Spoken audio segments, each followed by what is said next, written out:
Hey, welcome back. And if you're new here, my name's Christina Kent, and I'm a fine artist based out of San Francisco. And today I'm going to walk you through my process for doing an underpainting that works particularly well if you're doing low key paintings. For example, if you're painting a nocturne, a nighttime scene, or just a painting where there's a lot of dark and relatively few light spots.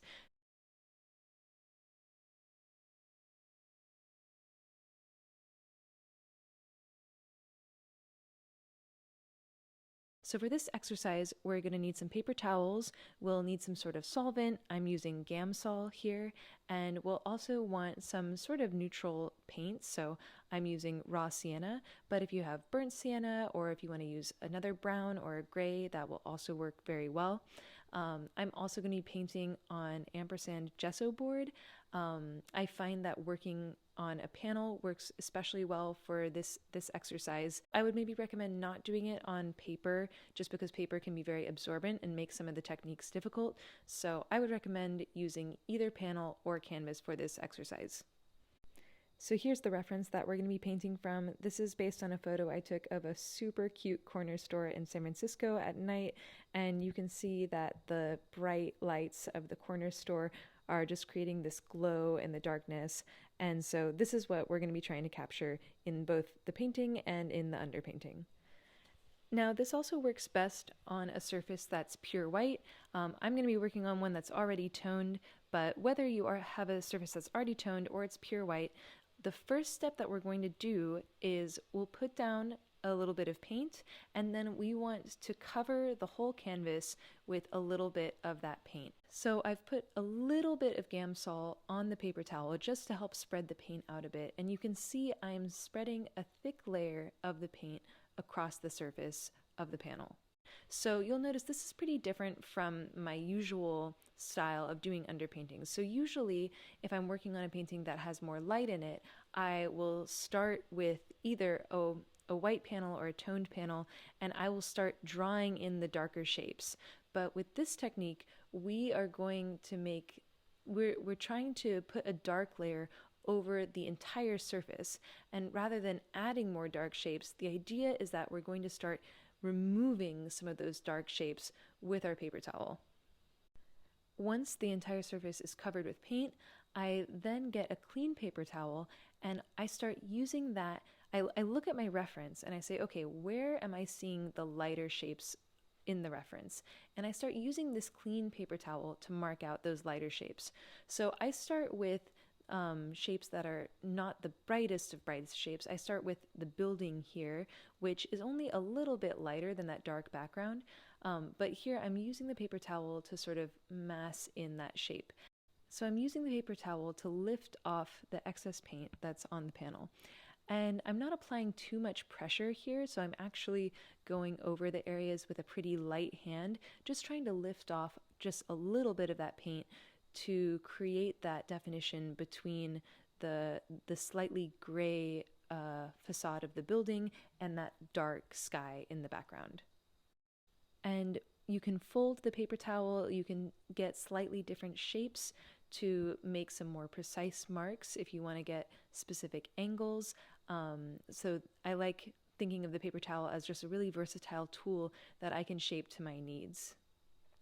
Once I've marked out the slightly dark grays, I go on to bringing out the even lighter colors. So here I'm going to get a clean paper towel and I'm putting a little bit of solvent on the paper towel. So this is going to help me lift up even more paint from the surface of the panel.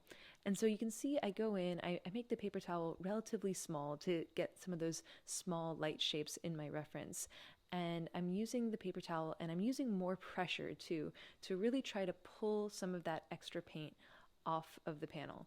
And you can see how already I'm getting much brighter marks, and we're starting to get a little bit of that effect of the lights that are glowing. And that's one of the reasons why I really like this technique more than the technique of adding in the dark shapes, because I feel like when you are working on a low-key painting, especially a painting where you have this kind of sense of glowing light, I have found that doing the underpainting this way, it helps create that glow more effectively than the other way around, where we're adding in the dark shapes.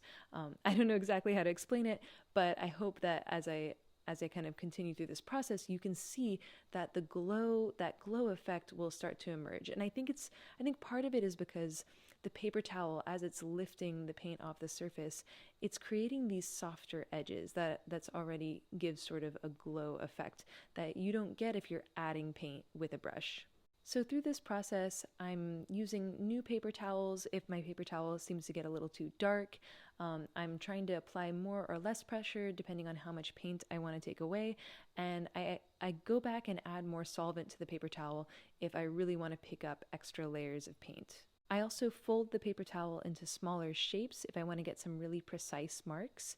And that's where I think the paper towel is really nice and versatile. We can get some broader strokes, but we can also make some of these really small shapes and get some of those little highlights, like the reflection of a street light on cars, or some of these small bits of light that we see in the windows of this corner store. Also, as I'm doing this, I'm trying to keep things really simple. I'm trying not to go too much into details, just suggesting where some of the windows are, because I'll be adding all of that detail in the actual painting process. I don't know about you, but I find sometimes if my underpainting is too detailed, then I end up not wanting to paint over it. So I like to keep things relatively suggestive and save all the detail for the painting process. I'm also squinting a lot at my reference and trying to understand just what are the main relationships between light and dark. And here it can also be really helpful to turn your reference into black and white, so you're not getting distracted by the colors in your reference, but you're more easily able to just focus on the relationship of contrast. If you find you take away too much paint in a certain area, you can actually use one of the paper towels that already has paint on it to add a little bit of that back. So don't worry if you end up subtracting too much, you can always add more and sort of revise as you go along. At this point, I've established the general light and shadow shapes, but it's still looking really fuzzy, and so now I'll go and use the brush to sort of tighten things up a little bit, to define some of those edges. I add back some edges in places where I see really high contrast in the reference image, but I still leave some edges pretty soft so that we can get some of that glow effect. And so I'm trying to have a little bit of variety. So here's how my underpainting turned out. You can see that I've defined some of the edges with the brush, but I'm still getting that glow effect. Like, I feel like I can already feel that that particular nighttime atmosphere that I really love to capture. Here's a sneak peek of how the final painting turned out. I hope you can see how the glow effect really came through, and I feel like having a strong underpainting that establishes that really helps me bring that glow into the final painting. This painting is actually part of a whole series that I'm doing on San Francisco nighttime cityscapes, so get ready for a lot more glowing cityscape paintings coming soon. Be on the lookout for that video. And yeah, I hope you liked this video and found it helpful for your own painting. If you did like this video, please give it a like or comment below. And if you want more great art videos from me, be sure to subscribe to my channel. Thank you so much for watching, and as always, a huge shout out to my supporters on Patreon. You guys are amazing. Thank you for supporting this channel and making these videos happen. If you like my art, if you like my videos, and you want to help me make more, check out my Patreon at the link. Thanks again for watching, and I'll see you next time.